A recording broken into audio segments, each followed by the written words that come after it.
What makes for a great vacation? Depends on who you ask. Are you looking to get away or bring everyone together? Do you want to get outside and play or see a play at the plate?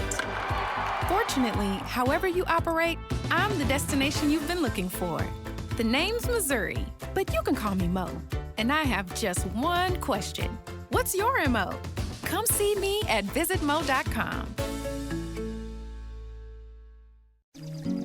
You're listening to the Archaeology Podcast Network.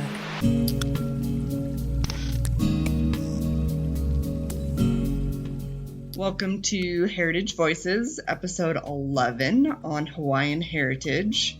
I'm Jessica Yaquinto, and I'll be your host today.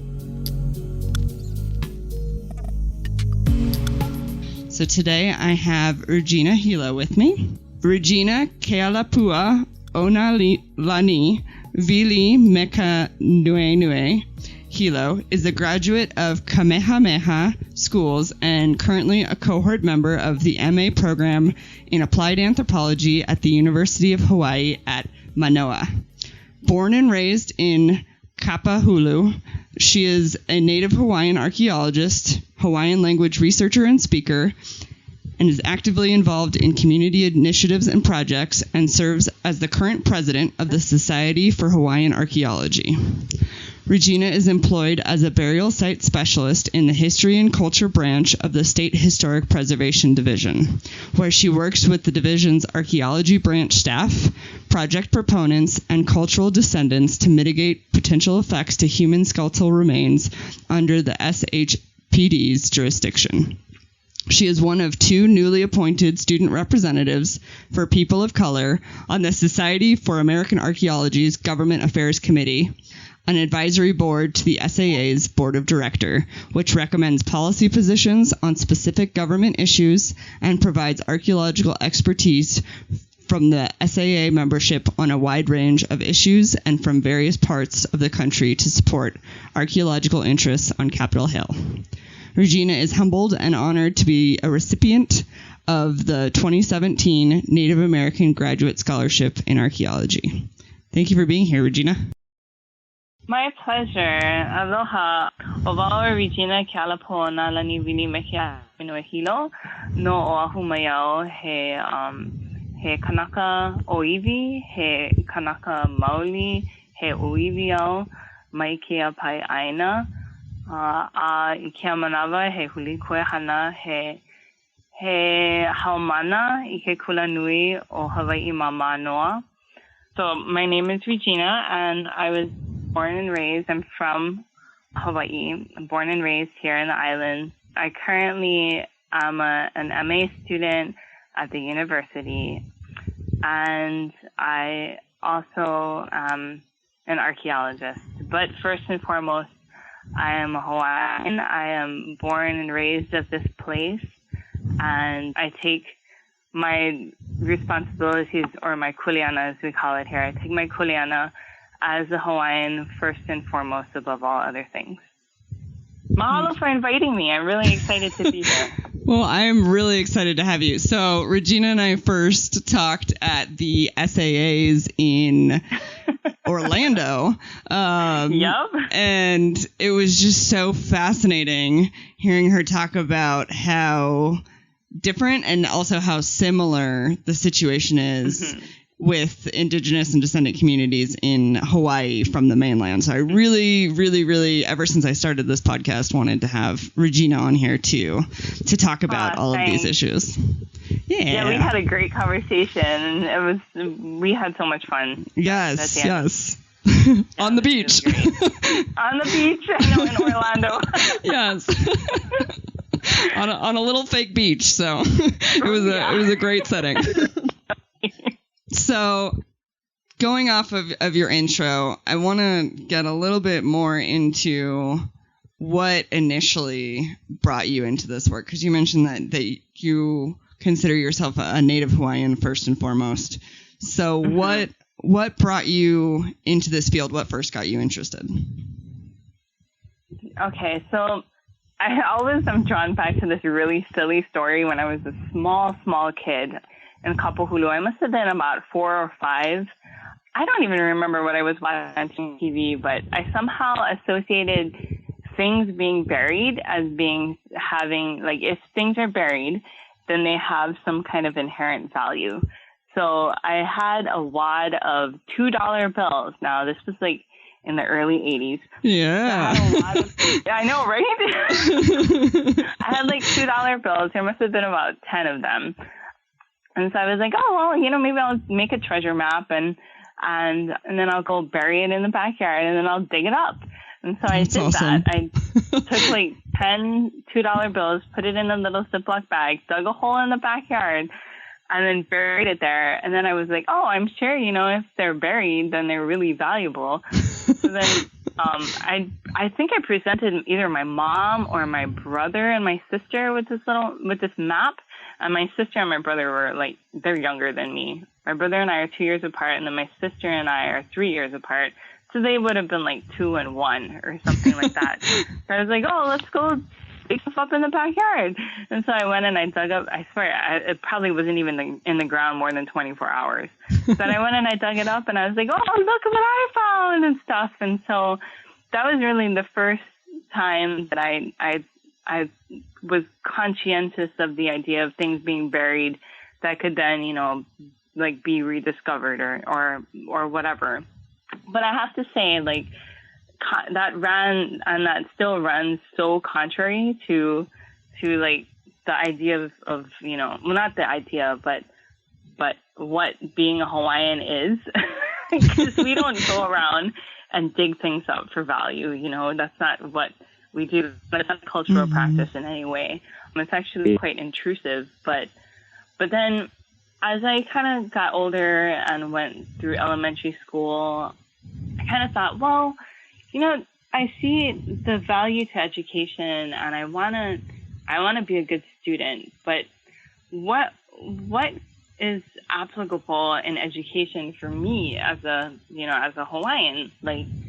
Do I want to go into education? Do I want to educate others, or is there some way that I can use education to the benefit of the community? And it probably wasn't until I got into high school and was at Kamehameha and was studying Hawaiian language and playing music. Before I did archaeology, I was a very avid musician, and I started off in college actually as a musician. But I just I thought, oh, maybe being outdoors is something that I could do as a career. Maybe I could do something like, I thought geology at the time, or being a vet, but I was like, no, I can't stand to see animals suffer and stuff like that. So I was like, well, maybe I need to do something else. Then when I got to college, I quickly found out as a music major that, having talent was one thing, but you really had to practice and work hard to make your talent really shine and make you more special than the other people who maybe worked hard but didn't have as much talent. Yeah, so that quickly wore out on me because I wasn't into practicing. I was terrible at practicing. So then I took an anthropology course, which was Introduction to Archaeology. I got a B. I was so mad. I got a B+. And then I was like, no, I can do better. So I went back and I took it again the next semester. It must have been, my freshman year, probably the second semester of my freshman year, that I took Introduction to Archaeology again. And then the professor was like, why are you taking it again? You got a B+. And I was like, well, because I got a B+, that's not good enough. And so he was like, okay. And so when I took it, I immediately felt a connection and an applicability to the things that I was learning and the value that being educated in archaeology could really bring to the community. Unfortunately for me, at the time when I was an undergraduate, there was a number of absolutely stellar graduate students who were Hawaiian that were going through the same program. Those students eventually went on to really amazing careers. One of them is Kehau Abad, who got a PhD in anthropology, and then Kekuewa Kihiloi, who currently he works at Hawaii Nui Kea, and he also has his PhD. He actually did his research on the Northwest Hawaiian Islands. And then Kavika Tengan, who is a cultural anthropologist, went to Dartmouth, and then came back and did graduate work and eventual PhD at the university. And he's currently the chair or the co-chair of the Ethnic Studies Department. And we're all kind of around the same age. So when I saw them go through the program and, some of the struggles that they were having being Indigenous and then having to, kind of exist in this world of academia, but be brown-skinned, but then, also be very, how could you say it, steadfast in being a Kanaka or being a Hawaiian and having certain cultural practices that you still hold true to despite, or in addition to being an academic. I kind of looked at that and I said, okay, well, if they can do it, then I'm pretty sure I can do it. So that's really what kept me in the fight for archaeology, so to speak. And it would really open a lot of opportunity for me in the future. And that's kind of how I feel today. I'm surrounded by people who really value our perspective, and not only as Hawaiians, but as an agency involved in helping to mitigate effects to human skeletal remains, or iwi kupuna as we call them, and being surrounded by mentors who also have gone through the same struggles. And I know I mentioned Eddie earlier, Eddie Ayal. He's really one person that I was deathly afraid of when I was in high school, because he was just this amazing person. I don't know, it's silly, and he's going to think it's so silly for me to even be saying this. He hears this.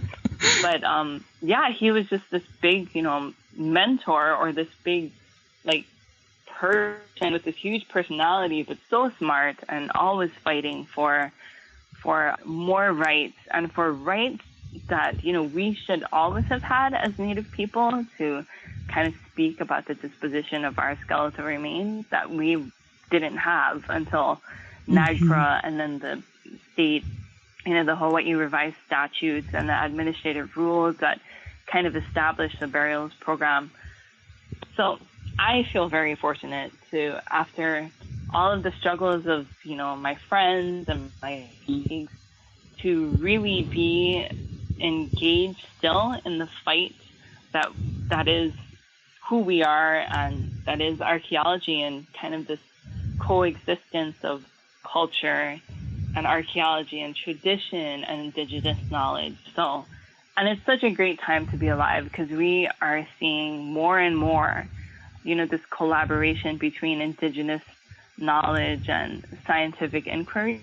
And that, really the two they're not mutually exclusive. They've always been inclusive. They've always been coexisting. It's just now we're kind of more cognizant that that's how things operate. Just, one side is scientific, or so they want to say, we're more scientific because we're academic. And the other side is well, our cultural practices are all based on scientific observations. So it's basically the same thing, but we have more culturally, we have a culturally developed terminology and practice and protocol, whereas scientific inquiry kind of has its own set of practice and protocol. But definitely the two have coexisted forever. So it's nice to be part of a conversation that acknowledges that now. Mm-hmm. Okay, wow. So there was several things that I want to touch on in that. So okay. First of all, I'm just personally curious. Growing up in Hawaii, you mentioned learning the Hawaiian language in high school, and I'm just curious about how much integration of Hawaiian language and culture there was in school, or whether it was pretty separate. That's the first question. Okay. And then you're talking about integrating Hawaiian perspectives and Indigenous science into archaeology and in academic settings, and then now the professional settings. And just if you could talk a little bit more about what it was like trying to navigate between those two, what it's like, any challenges that you faced as an Indigenous student, anything that made it easier, like you mentioned the mentors, and the same in the professional setting. So that was a lot all at once. Lots of questions. Okay, so the first question about Hawaiian language and the integration of Hawaiian language and how I came to learn Hawaiian language. So I started taking Hawaiian when I was in 7th grade. I went to a Catholic elementary school, an Episcopalian preschool, and at the preschool, I learned how to read and write, and even, we were doing math as preschoolers.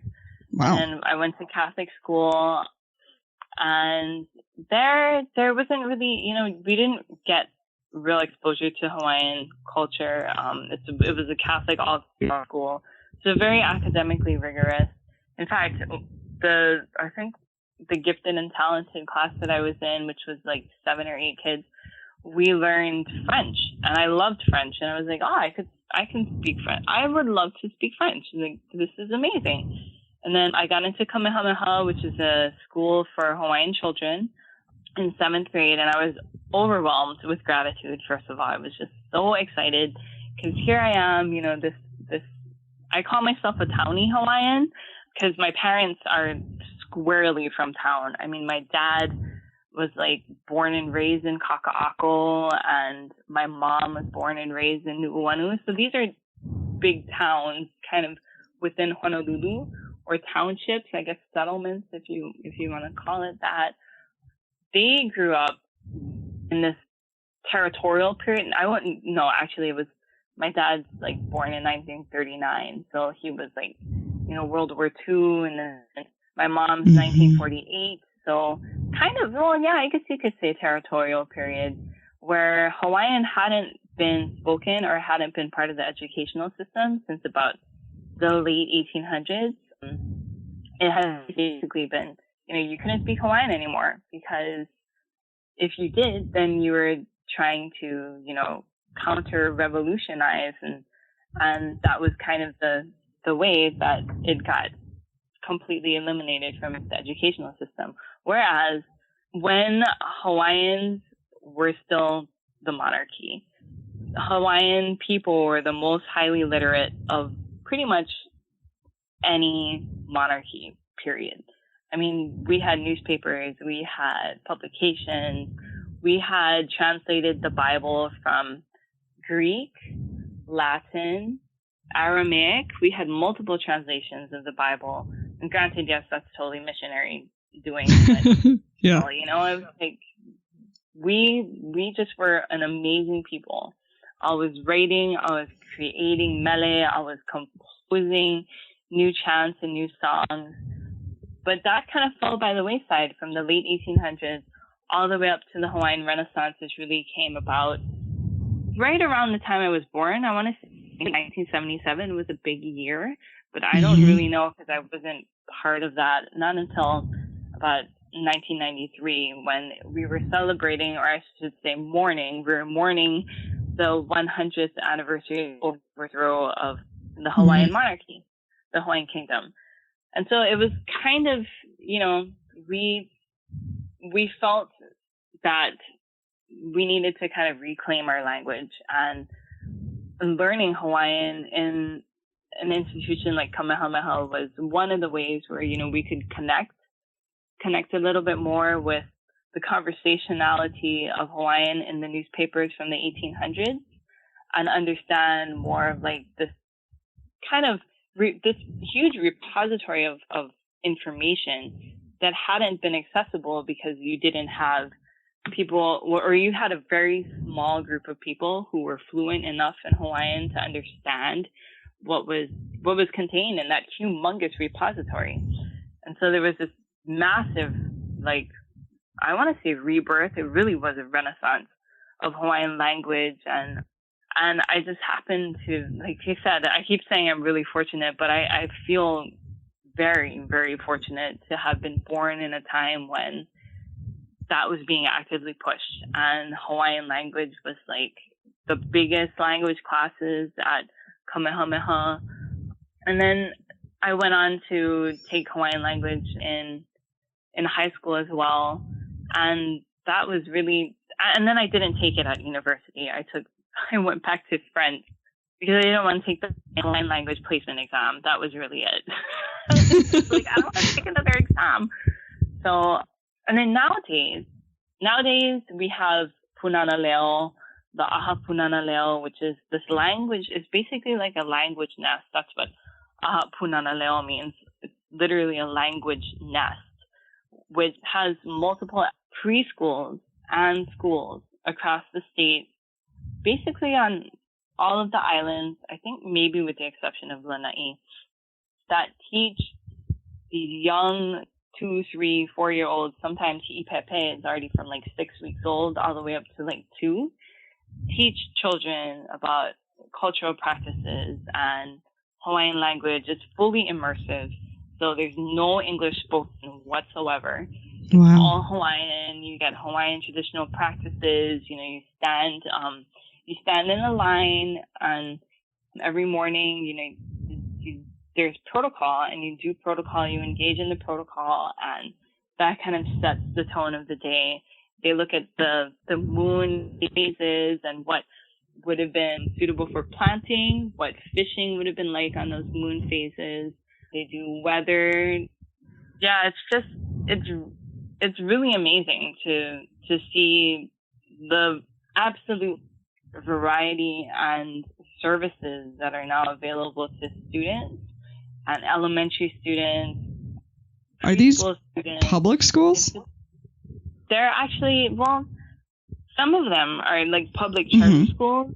And then like the Ahapunana Leo, their schools are, you have to apply and stuff, and there's a tuition you have to pay aside, kind of saying that those are private schools. Okay. But it's an educational option for your child, and it's like totally amazing that. Yeah. Yeah, the Aha Punana Leo actually started, I want to say 1983. I'll double check on that date and get back to you, but I'm pretty sure it was established in 1983, even at a time when Hawaiian wasn't acknowledged as being an official language. I don't think Hawaiian was acknowledged as an official language of Hawaii until sometime in the 90s. It was like, you know, wow. And actually, when the Punana Leo was mobilizing, I think Uncle Larry Kimura likes to say that they were technically breaking the law because you couldn't be teaching education in Hawaiian. You weren't supposed to be doing that. Wow. So, yeah. So that's the first. Sorry, long-winded answer. No, that's amazing that they have those kinds of opportunities for Native Hawaiian kids. They do have public schools. Like my daughter went to Keʻalapuaonālaniwikimekeānuenue, which is a public school, which is all in Hawaiian. So, you know, you've got your own Hawaiian language standards, you have your own curriculum. And she was with that school from kindergarten all the way up to 3rd grade. She's going to be in 4th grade this upcoming year, and she was recently accepted to Halau Kumana, which is a public charter school, not a Hawaiian language school, but they teach basically a cultural-based curriculum and scientific inquiry, but using culturally based standards. Really great school. And then her brothers who are 14, they're going to be going there as well. So they'll be freshmen. But that's kind of like, you know, how the tide of education even has changed to include Hawaiian language immersion and at the public school system. It would be nice if the public charter schools got the same amount of funding as our regular DOE public schools. I think the ratio is kind of like maybe 60% as opposed to the charter schools. The public charter schools get 60% of the funding that a regular DOE school gets. But it's an educational option for your child, which didn't exist before. Right. Yeah. Okay. And I've already forgotten what the second question was. I'm sorry. Oh, no. Well, we're actually already at our first break time. And when we come back, we will start with the other 2 questions. Okay, cool. This network is supported by our listeners. You can become a supporting member by going to arcpodnet.com/members and signing up. As a supporting member, you have access to high-quality downloads of each show and a discount at our future online store, and access to show hosts on a members-only Slack team. For professional members, we'll have training shows and other special content offered throughout the year. Once again, go to arcpodnet.com/members to support the network and get some great extras and swag in the process. That's arcpodnet.com/members. And we are back. So the second part of the question that we were just talking about was looking then at university and professional settings, and you had started talking about some of the challenges of navigating as a Native Hawaiian student within academia, while you were a student, and then continuing on into the professional world. And you mentioned mentors and seeing other people going through it at the same time as you being really helpful. Could you talk a little bit more about either the challenges of navigating that, or the things that helped, or what might help additional students in the future who are wanting to break into the field? Okay, sure. Yeah, definitely. So one of the things I like to always remind students, just students of, is that academia is already difficult. Being a student, being academically rigorous is difficult. It's even more difficult if you kind of uphold a standard of excellence for yourself that goes above and beyond, or like pretty close to, well, even beyond academic standards, or academia standards, I should say, and you're Indigenous. Because, and I think most of my colleagues who are Native Hawaiian or First Nations or tribal, Native American or a minority probably could say the same thing, that if you're an academic and you're Indigenous, people traditionally look at you as being one or the other. You're either academic or you're Indigenous. And then you can't exist as both within the same space. And that's been really challenging for, not so much for me, because I'm still kind of, I want to say I'm young in my career, but I'm really not. I've been doing this for a long time. But if you're going to be if you're going to be academically rigorous and you're Indigenous, you really are opening yourself up to a different level of scrutiny. Scrutiny to the sense that people will look at you and they'll be like, well, you're Indigenous, so why are you trying to be academic? Or people who are academic will look at you and be like, well, your academic approach is good, but you're a little bit too culturally sensitive on these things. And so you've always got to play both sides of the coin, or you've always got to explain your indigeneity to people. And that's something that for me, it didn't hit me until I think it was at the SAAs at 2016, actually. When you were talking to this redheaded girl who... No, it was... Okay, so I went to this party and I wanted to hang out with my friends. That was it. I just wanted to hang out with my friends because it was the one time that I see them in the year. And so they're like, oh, let's go to this Mesoamerican party. And I was like, oh my God, really? Are you guys kidding me? And they're like, no, let's go. And so I was like, okay, fine, whatever. So I had a car because I was staying with my partner's family, like down the road in central Orlando. So I had a car and I took my friends and stuff to this Mesoamerican party. It was so weird, Jessica. It was so weird. I mean, first of all, we're having this party at like this really kitschy Disney. I don't even know what it was. It was like El Corazon or something. It was just weird. Oh. It was like an amalgamation of all of the Central Latin American cultures in like this really exchange thing. And then cultural appropriation. I was like, oh my God. And I turned to my friend who was from Hawaii too. He's from Hilo. And I was like, hey, doesn't this seem a little inappropriate to you? And he's like, yeah, good thing we didn't go to the Hawaiian one, because I'm pretty sure that would be really weird.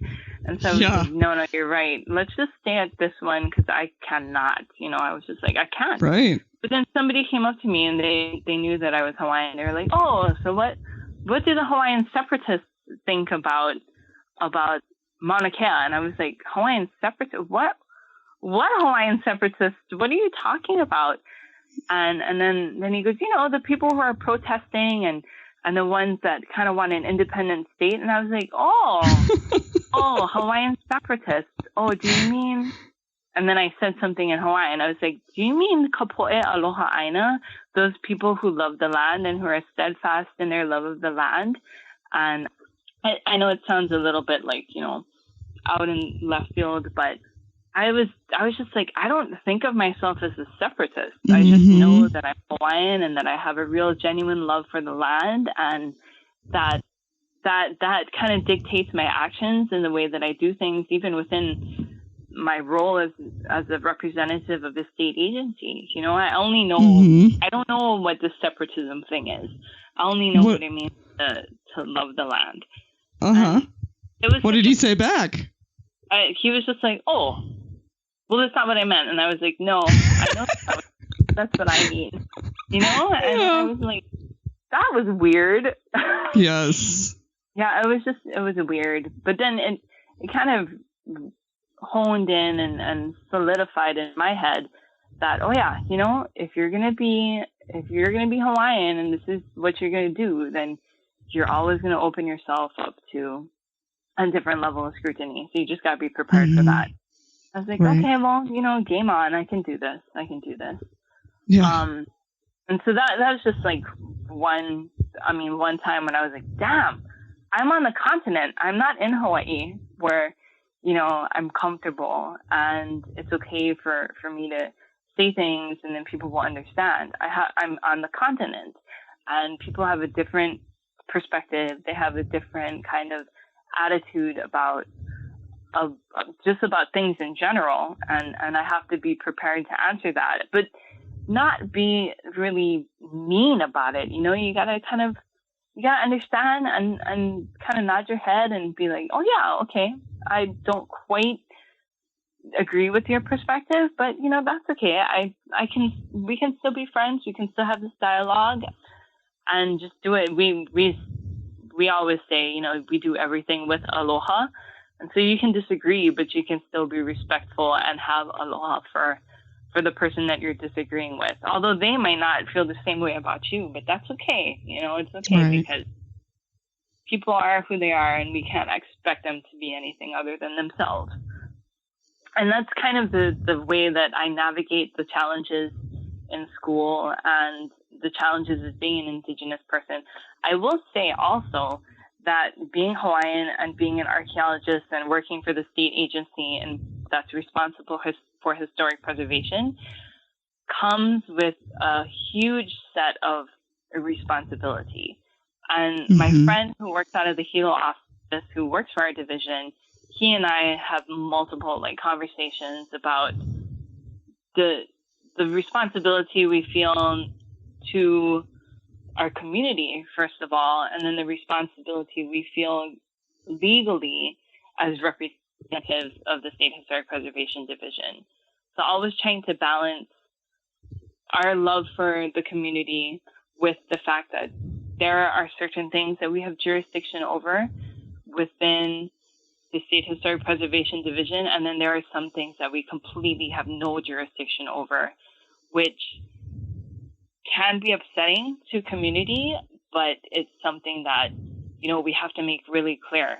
Sometimes people will say, well, you're Hawaiian, so you should be able to hook another Hawaiian up. And it's like, no, the rules and the regulations we are, entrusted to uphold and enforce do not allow for anybody to play a race card at any time. So, and that's really tough. It's really tough kind of just tell people up front, I'm sorry, but this is what needs to be done because this is what historic preservation law and process dictates. And then that's just from the state agency side. From the school side, people always ask me like, oh, what's your big goal after getting your MA? Do you want to go on to a PhD? And I think I would like to. I actually may not take space between the MA and the PhD and just go right into it if the university will let me do that. And if the administrator here will allow me to do, my PhD, maybe one course a semester or something like that. Because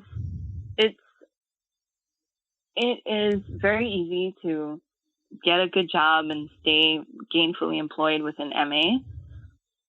But really the types of decisions and when you get to the point where you have a PhD and you can make and create and craft projects based on your, personal convictions and the things that you want to see done and the things you want to incorporate, you can't really do that with an MA. You have to have a PhD in order to argue for things like including cultural protocol in your program and making sure that there's cultural sensitivity training for students and for staff.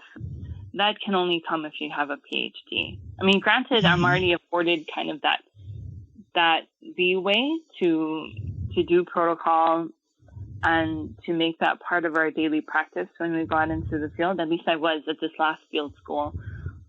But it's not always going to be like that. And it hasn't ever been like that until relatively recently, within the past 5-7 years. Cultural protocol is a part of what you do when you go out into the field and you engage in archaeology. You do cultural protocol before you get out into the field to let not only the forces that be out there, let them know that you're out there, also bearing in mind that this place was once home to previous generations of Hawaiians who lived, worked, and probably died on this Aina. And so if you can bring some honor to the place by saying the names of the wind, saying the names of the rain, naming out the different mountains and looking out at the ocean and talking about the clouds that come over during the certain times of day, that's something that kind of prepares you to be out on that land and engaged in archaeology, and hopefully will help students better understand that you don't do archaeology just so that you can go dig a hole. You're really honing in on specific types of methodology to collect data and data about the life ways of people in the past. So hopefully, that's something that we can continue to do as a community, and we can continue to be a part of shaping in every community that we go into to do work. So, okay, these protocols, this is really, really, really interesting. Are these from the state? I mean, are they implemented through the state or like at a community level? It sounds like you might be saying. Yeah, it's more at a community level, and so the protocol is not really a part of anything of what we do at the state. Luckily for me, so here's the uniqueness of like my position and kind of like my whole work here at the State Historic Preservation Division.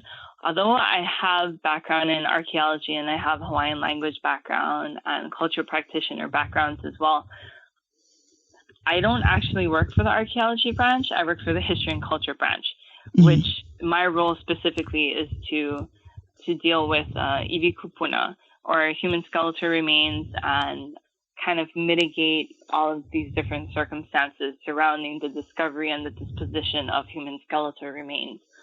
So I'm lucky in that sense that, I don't work for the archaeology branch. I don't mean that in any derogatory way, because the archaeology branch is amazing. They have amazing staff, and I have much respect for everything that they do. But I work for the history and culture branch, and archaeology branch comes and consults with me. So when I'm afforded opportunities to do archaeology, for example, in this field school that I was just a part of earlier in June, I took a break from my job here to do this field school with a friend of mine at the university. He's a new professor. And then I told him kind of, it would be great if we could do protocol, or it would be great if we could reach out to the community before we go out there and kind of talk story and stuff. And he was totally open to it. And then after talking to another one of my colleagues who works in the Philippines, my colleague who works in the Philippines, he's from Indiana, but then he has a colleague who's from the Philippines and works very closely with the communities out there. And so his colleague in the Philippines kind of provides that cultural sensitivity approach, which is basically the same thing that I afforded for this field school. Just kind of, yes, we're going out here to do archaeology, but we really need to be aware that there are certain things that could happen, and, we have to protect the crew from, the real threats of being stung by bees or being overwhelmed by asthma because the fog is really, really thick one day. But also the things that you can't see and the things that people don't usually take into account, spiritual things, and just protecting yourself that way. And it's the same way when I go and I do recoveries or when I'm involved in any kind of human skeletal remains recovery here in my job. We have, every person has their own set of protocols. We don't really we don't ever get together and discuss what protocols we do or what we don't do. We just have our own individual set of protocols. Oh, okay. So you do that, you just kind of go out there and you do that to protect yourself. But then the one thing I can say that pretty much we all have in common is that we apologize. We apologize that skeletal remains were exposed the way that they were. It's always you come at it that way because really when someone is buried, they don't ever intend on being disturbed, or their family never intended for that person to be disturbed again. Right. So whether they're disturbed through natural causes or through, monitored construction and then, the bucket kind of clips one of the bones, that is a huge reason for us to go out there and just ask for forgiveness and then try to protect in place to the best of our abilities, I should say.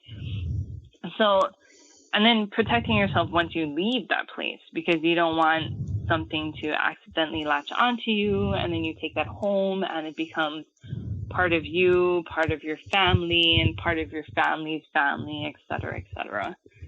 So just having those protocols in place for ourselves.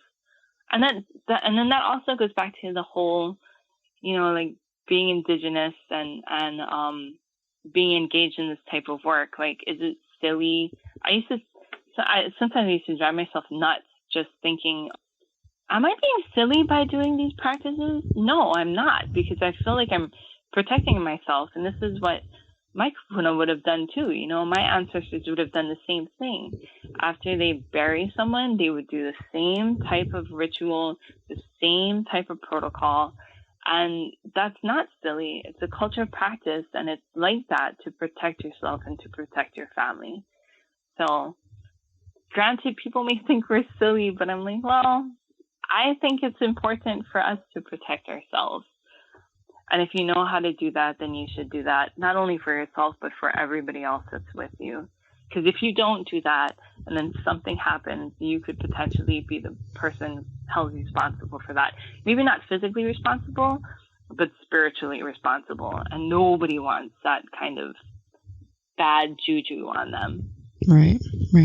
And I mean, for the record, everybody, there's all kinds of superstitions that, mainstream US has about death, and we do all kinds of things that, looking at them from the outside, seem silly. So I'm sure that it is not silly what you're doing. Yeah.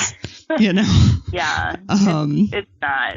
It's really, it's just really, it makes sense. If you deal with that all the time. And I've seen perfectly, like, people who have done it for years. People who have who have taken care of iwi kupuna for years. Like, I've seen them get overwhelmed with emotion, and Right. it's like, oh yeah, something's happening. Just let it happen. Then after it passes, then, you do the cleansing, and you chant what you need to chant to be done with that and to close that off.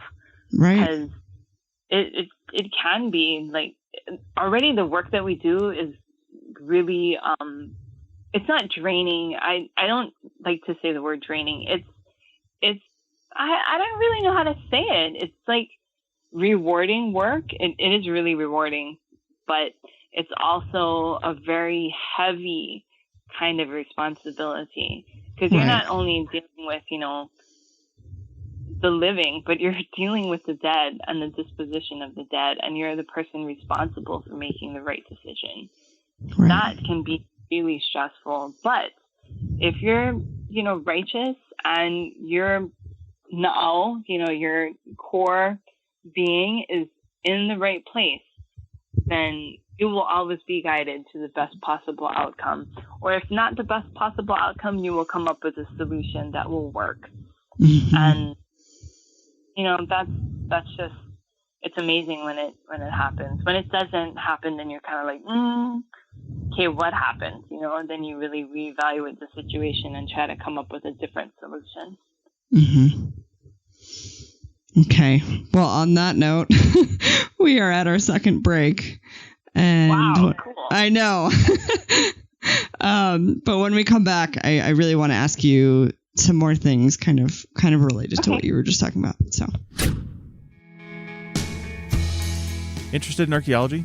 Want to hear from experts in the field about the latest discoveries and interpretations? Check out the Archaeology Show every other Saturday and let hosts Chris Webster and April Camp Whitaker take you deeper into the story. Check out the Archaeology Show at www.archpodnet.com/archaeology and subscribe, rate, and comment on iTunes, Stitcher Radio, and the Google Music Store. That's www.archpodnet.com/archaeology.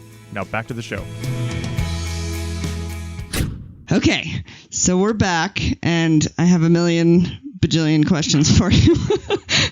But since we're on the topic of burial site issues, I do want to talk about specifically the Hawaiian law and how that differs from NAGPRA. And then, I think because it kind of has to go probably hand in hand with this discussion, I also know that obviously the situation in Hawaii with tribal consultation is very different than the mainland, with Native Hawaiian organizations versus tribes.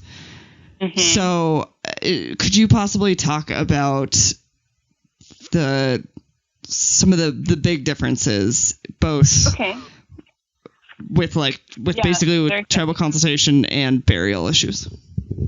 Okay, so I'm not as familiar with the tribal consultation as it applies to burial issues, but I do know that every tribe has its own perspective on burials. Here in Hawaii, we have pretty specific burial rules. I want to say, well, they are specific in that the law is very clear, but then the law also does afford for flexibility in basically all things. There's flexibility in engineering a solution. There's flexibility in who is involved in the consultation process as to disposition or treatment of the remains that are in question. I will say, though, that, NAGPRA kind of has an open and a closing for consultation, which we kind of have here in Hawaii, but we also don't exclude people. I'm not sure if NAGPRA does that, actually. I don't think it, well, I guess if you're a federally recognized tribe, then you're included, versus if you're not federally recognized, then you may not be included. Right, exactly. Yeah, for us, when it comes to human skeletal remains, we have what we call a recognition process. So with NAGPRA, you have to be a DOI identified like consulting party, right? And you have to be on the list. So the NHL list with the DOI right now. The NHOs is Native Hawaiian Organizations. I think it's at something like 41 pages. You have organizations that maybe have, like 100+ members, like a civic club, a Hawaiian civic club, maybe has like anywhere from 15 to maybe 50 members. And then you have the Affiliation of Hawaiian Civic Clubs, or the Association of Hawaiian Civic Clubs, the AHCC, which is basically the umbrella for all of these civic clubs. Sorry, I'm kind of getting off the perspective here, but no, this is perfect. Yeah, so AHCC has like hundreds of members, and they're of course an NHO. Then you have NHOs that are families, like specific to one place. So it's a small group of people that are lineal descendants of a particular person or heirs to the estate or what have you. And then our rules, Hawaii Administrative Rules 13300, those are our burial rules. And the recognition process for that is there's basically the recognition process is the same, but there's two types of discoveries. The first of human skeletal remains occurs during archaeological inventory survey.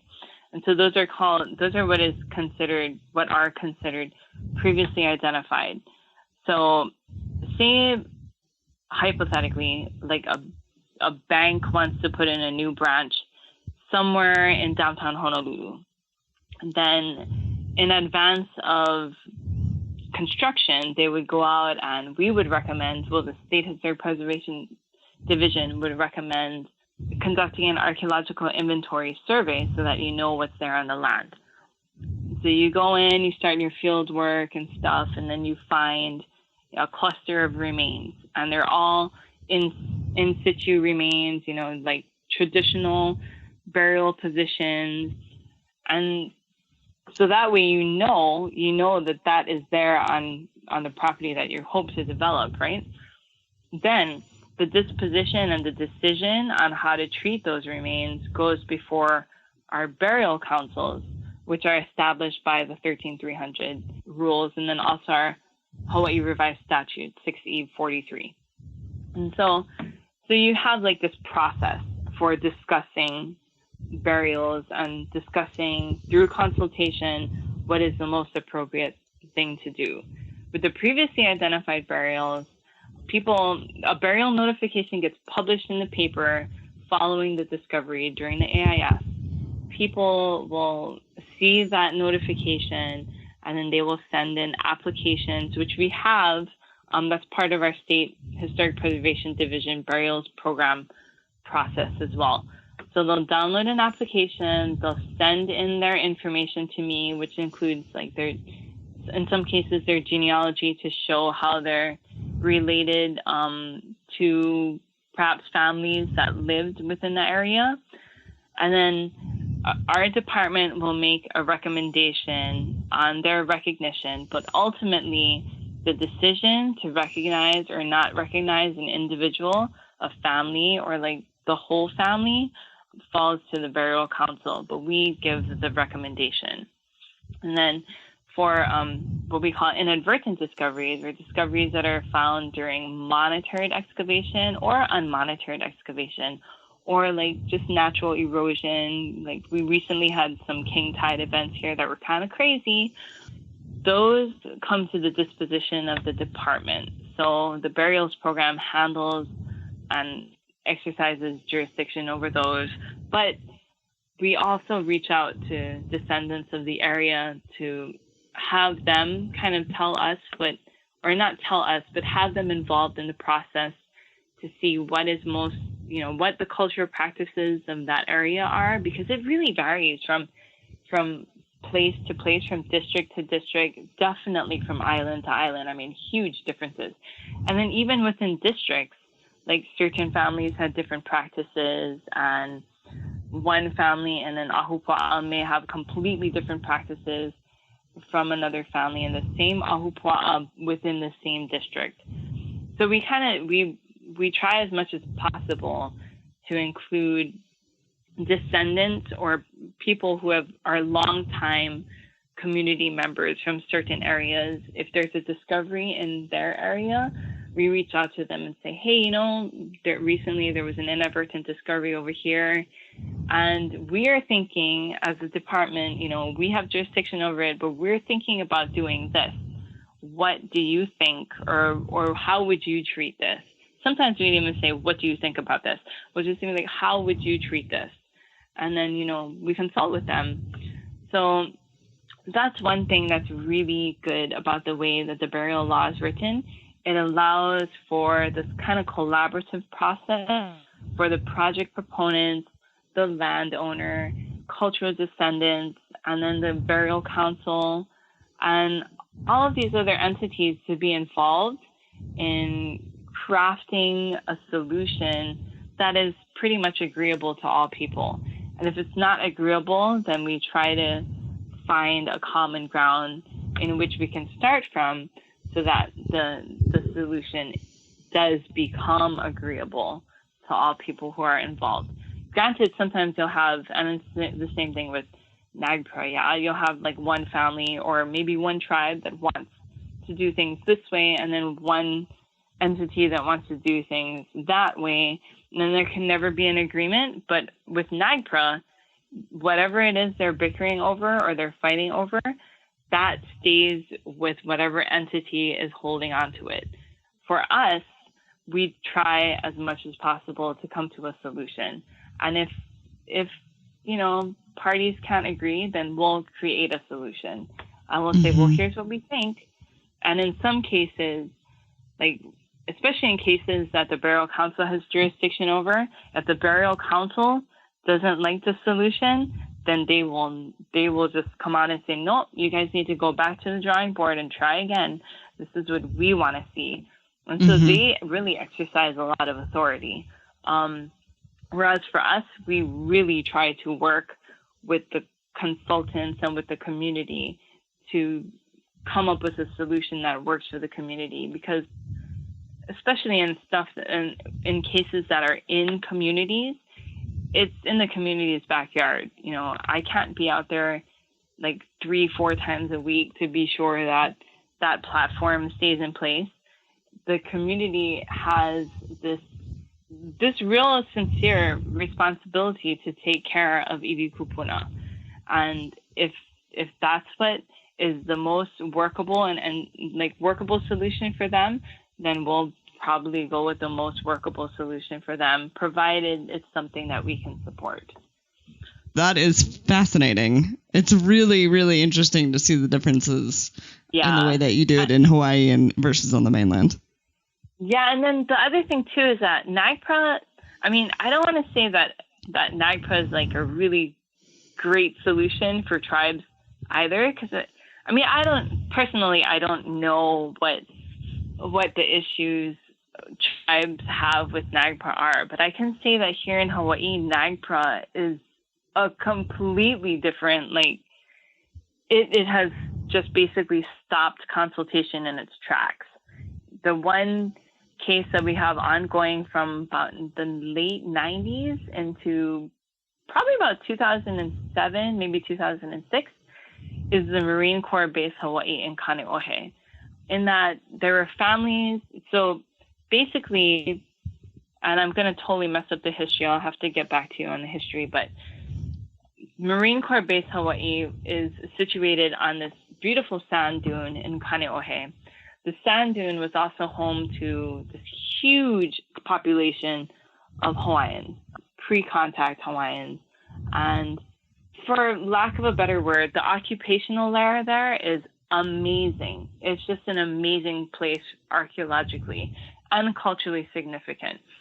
When the military came in and they started doing work in the 30s, they started unearthing all kinds of human skeletal remains. And then Bishop Museum served as a repository for that, because a lot of the work was being done through Bishop Museum.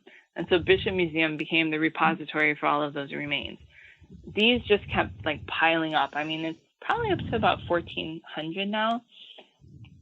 And, the families, when NAGPRA came about, then the museum had to come out and be like, okay, well, yeah, we have this inventory of human skeletal remains. And so the claimants came out, families, civic clubs, what have you.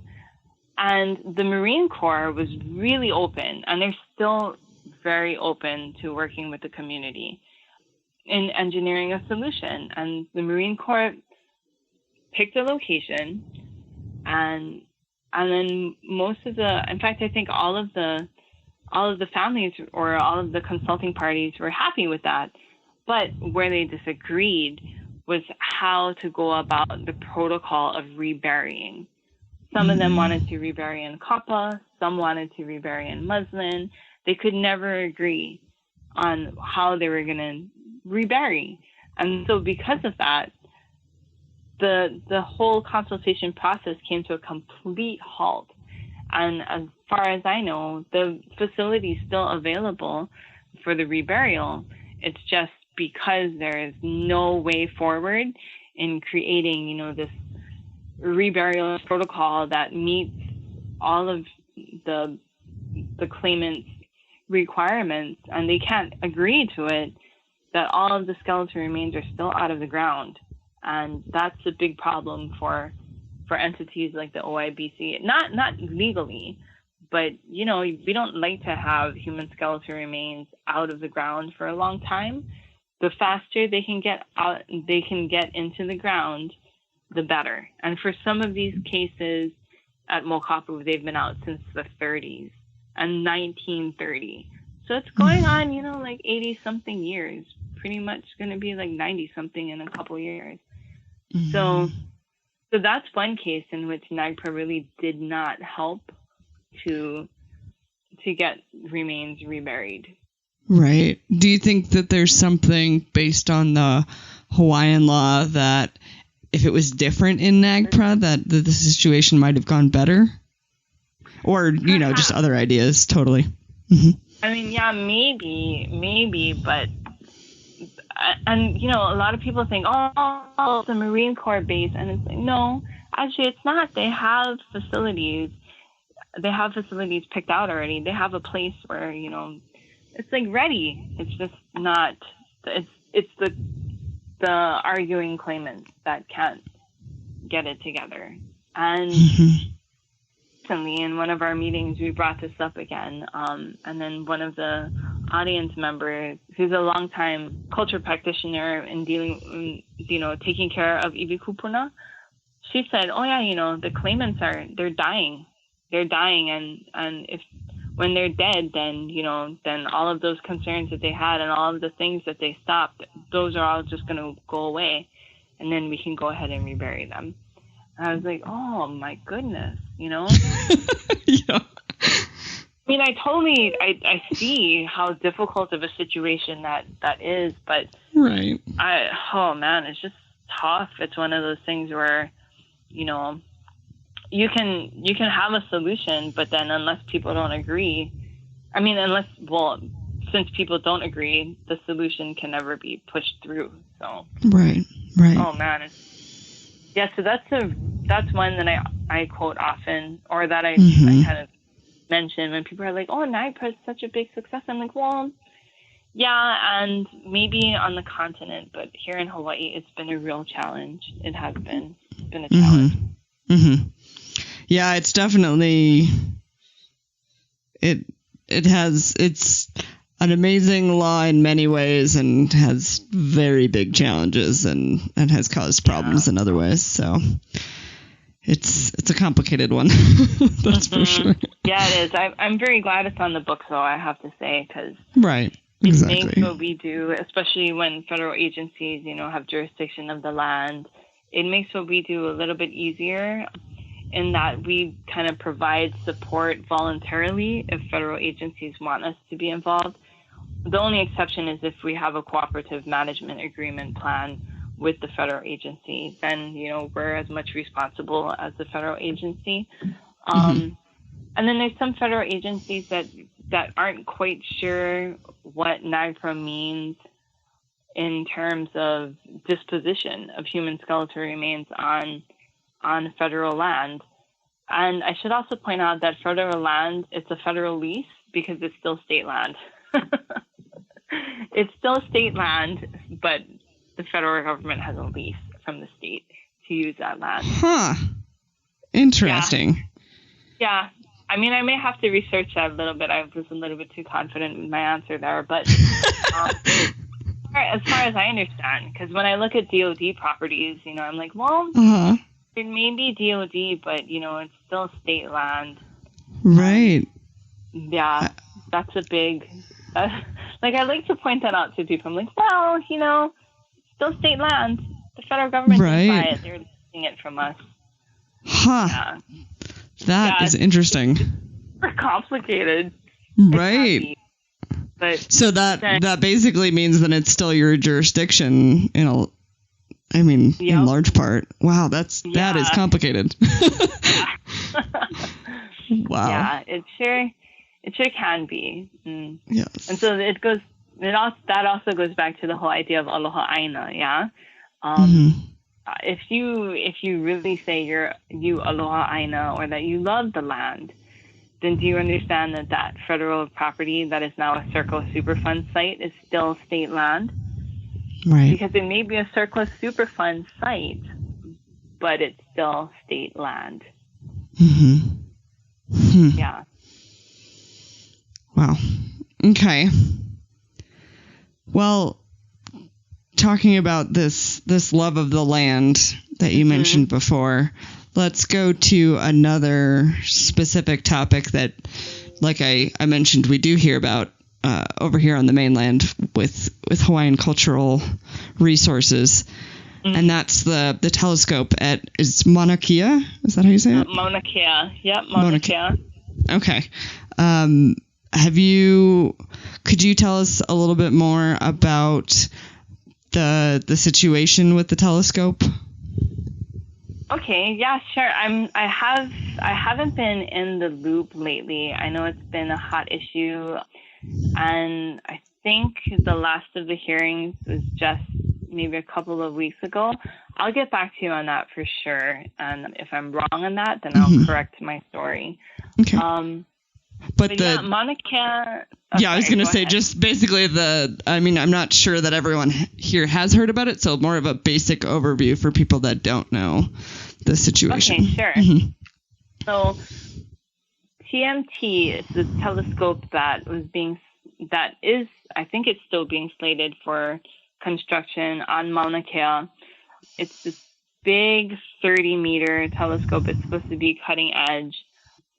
And Mauna Kea is a very sacred place to Hawaiians. It's sacred for a number of reasons.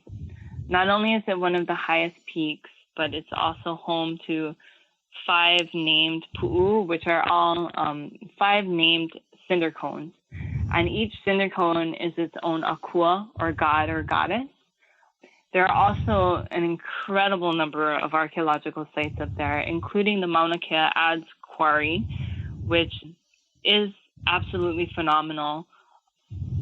And then there's also burials up there. I mean, plenty of people just, the common misconception here is that Hawaiians like to bury their dead in sandy areas because they were easy to dig. No, sandy areas are easy to dig, but, Hawaiians lived everywhere. Hawaiians had affinity for all of these places. Some of them were completely inaccessible or accessible to only a few. And Mauna Kea was one of those is still one of those places. It's extremely sacred, and people are buried up there. And then you have all of these archaeological sites in addition to the burials. You have ahu, you have these altars. And I'm not talking about the recent altars, but altars up there, which we do think are burial platforms. And so it's a fabulous place. I mean, if you ever have the chance when you're in Hawaii to go up there and just go up the road, you don't even have to go to the very peak. Even with the telescopes there that are there now, it's still very, very overwhelmingly beautiful. It's stark and it's just gorgeous. It's one of my favorite places.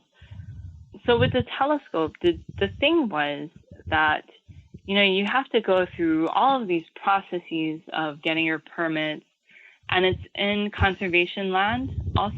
So you have to have a conservation permit. You have to make the community aware of what type of work you're going to do, and the community has a right to comment on it. And if they're in opposition, then you have to take those opposition comments and include that in your, I think it was an EIS. But anyway, so there was community members who were opposed to it. It's just they were not ones that were contacted to provide comments on the construction of this telescope. And this dates back to, I want to say about 2007, perhaps before that even. I'll go back and, I'll look through and be sure that my story's solid. And I'll talk to Greg Johnson because he really is a phenomenal help in this. So anyway, long story short, it seems like certain protocols for historic preservation and the processes that we have in place weren't always followed. And because of that, we kind of weighed in. And when I say we, I don't mean me, because I don't usually work on Hawaii Island, except if it's like with this field school that I did with my friend Seth. But anyway, the division weighed in with some comments that basically said, no, we don't agree with this. You have to go back, and Mauna Kea is a really sacred place. Maybe you should open consultation with additional parties. And it was just really tough because then it became this big issue. But it seems like certain corners were cut and deals were made in the back rooms and stuff. We don't really know what happened. We just know that we were not included in the decision. So when the decision came out that, oh no, we're going to go ahead and build this, the community is just like, there was this huge uprising, and it wasn't a hateful or, vengeful kind of uprising. It was like, look, no, we don't think this process is right. We don't think you did it correctly. So we're going to go up here and we're going to protest. Yes, they did put rocks across the road, which perhaps wasn't the best thing to do. But they just peacefully protested down at Hale Pohaku, which is at 9,000 feet. It's like the visitor center. They set up a little camp over there, and, they mobilized and they stayed there, and they're still there. I mean, that camp is still there to today. And it was just this outpouring of people who really do want to see the process followed correctly and who believe in the sacredness of this place, and that it shouldn't be like sullied by another telescope. Granted, I can't even remember how many telescopes we have up there, but like some of them are falling into disrepair, and I think there are 3 that are completely not working.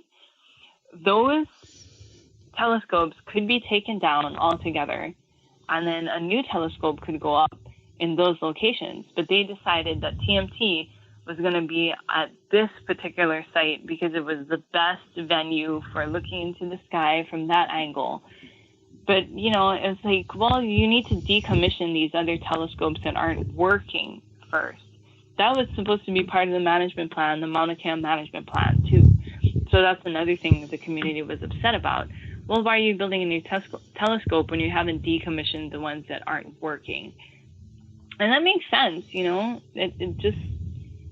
it's just such a quandary, like how it got through the way it did, and how the community concerns basically weren't heard until they protested, and then it became very, very visible, and then it made international news, and there it is. It's like Mauna Kea, and so you see like kukia'i Mauna all over the place now. Like I'll be walking around with an Aloha Aina hat in Orlando, and people will be like, yeah, man, kukia'i Mauna. And I'm like, what the heck? That's awesome. Wow, that's really okay. Yes. Yeah, it's really just galvanized the community here, and then it's been a touching point for a lot of communities elsewhere that are engaged in maybe not the same thing, but that feel like their concerns aren't being heard. So now they're mobilizing. I shouldn't say now they're mobilizing, but they're mobilizing and making themselves more visible.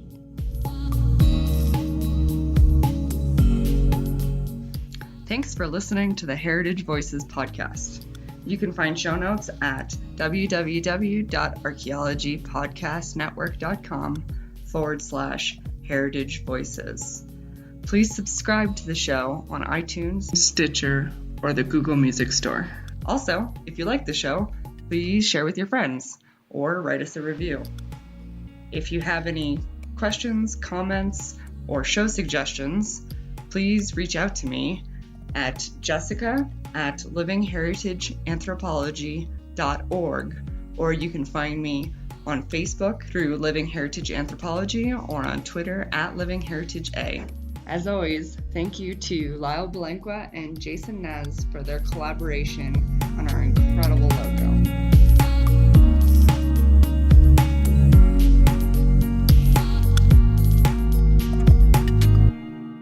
This show is produced by Chris Webster and Tristan Boyle, and was edited by Chris Webster. This has been a presentation of the Archaeology Podcast Network. Visit us on the web for show notes and other podcasts at www.archpodnet.com. Contact us at chris@archaeologypodcastnetwork.com. Thanks again for listening to this episode and for supporting the Archaeology Podcast Network. If you want these shows to keep going, consider becoming a member for just $7.99 US a month. That's cheaper than a venti quad eggnog latte. Go to archpodnet.com/members for more info.